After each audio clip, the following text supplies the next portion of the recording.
हरिओम।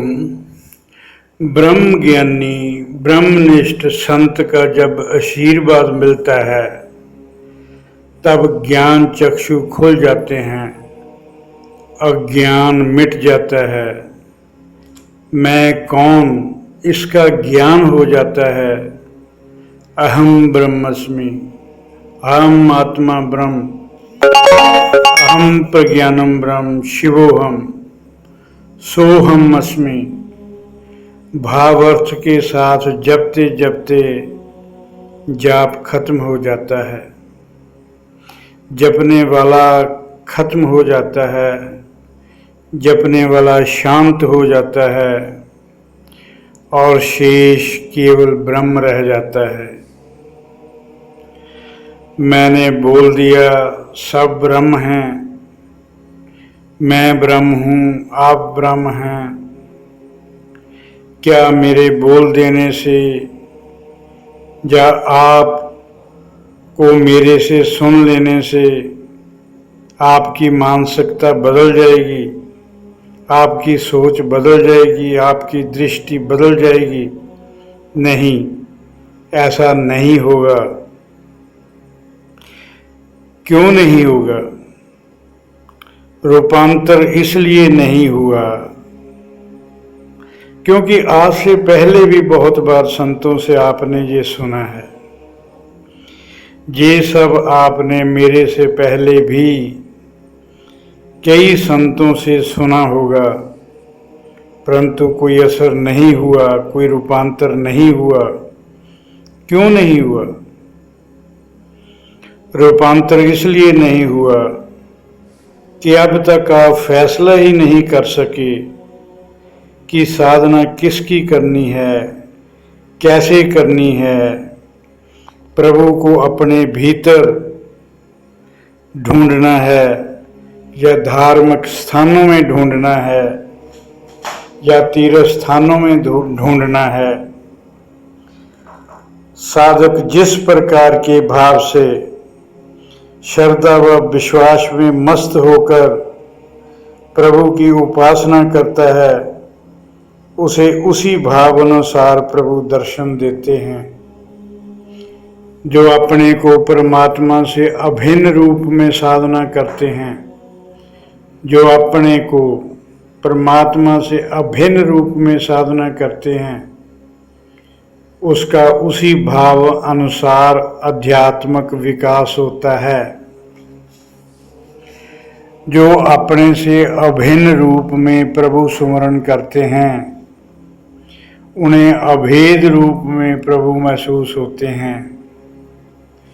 प्रभु की आराधना साकार, निराकार, निर्गुण, सगुण रूप में भक्त करते हैं।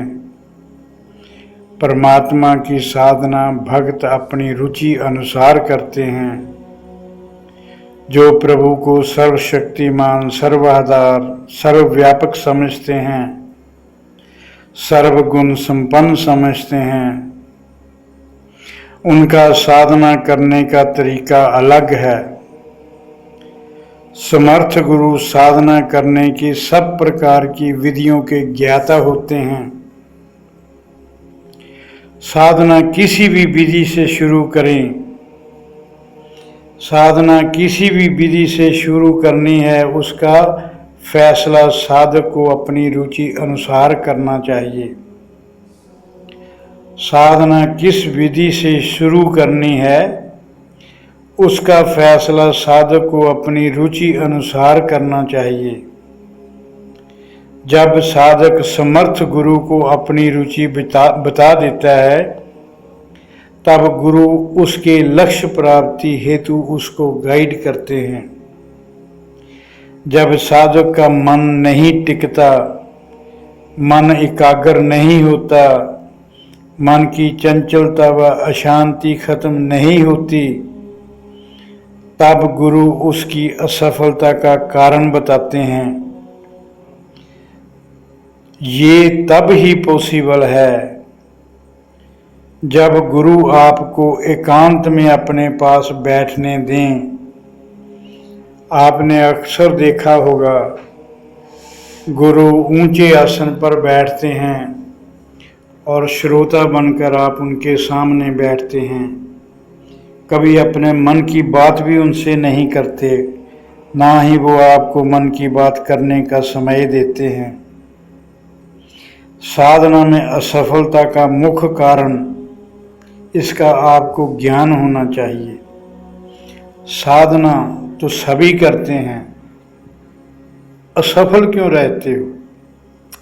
इनकी थोड़ी थोड़ी जानकारी आज हम आपको फिर देते हैं।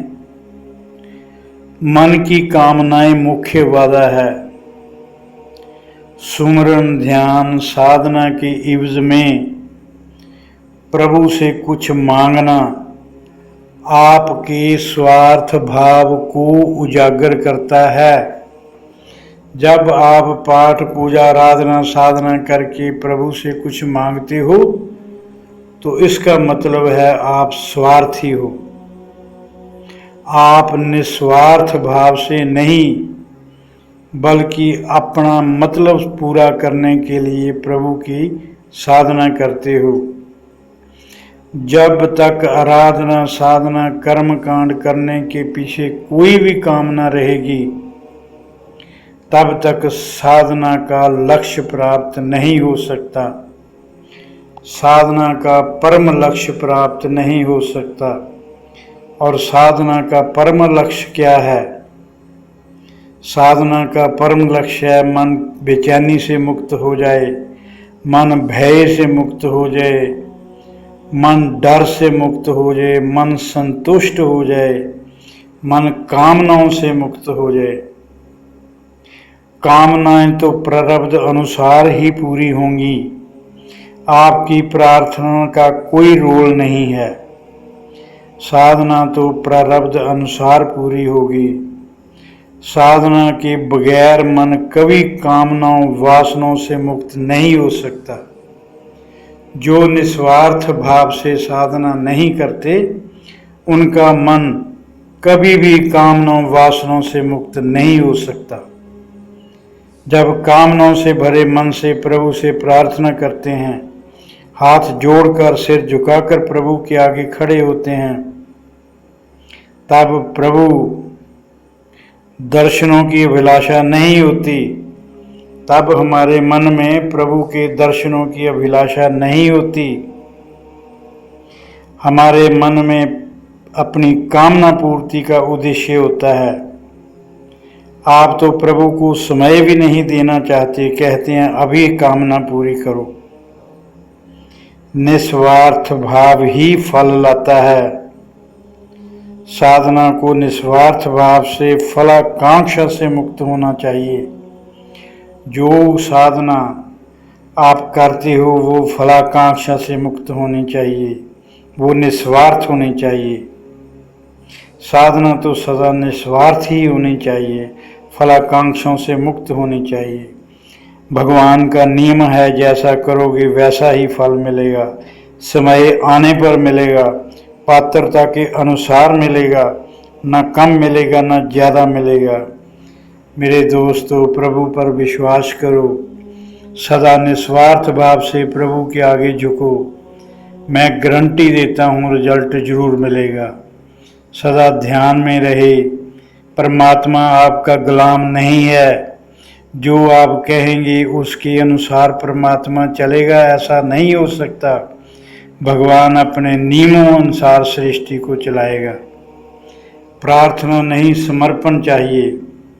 अपने को पूरी तरह भगवान के आगे समर्पित कर दो। हर सांस के साथ प्रभु का धन्यवाद करते रहो। प्रार्थना नहीं, प्रभु ने जो दिया है उसके लिए उसका धन्यवाद। शुक्र करना चाहिए कि उसने मानव शरीर दे दिया, और मानव शरीर से बढ़कर और क्या हो सकता है।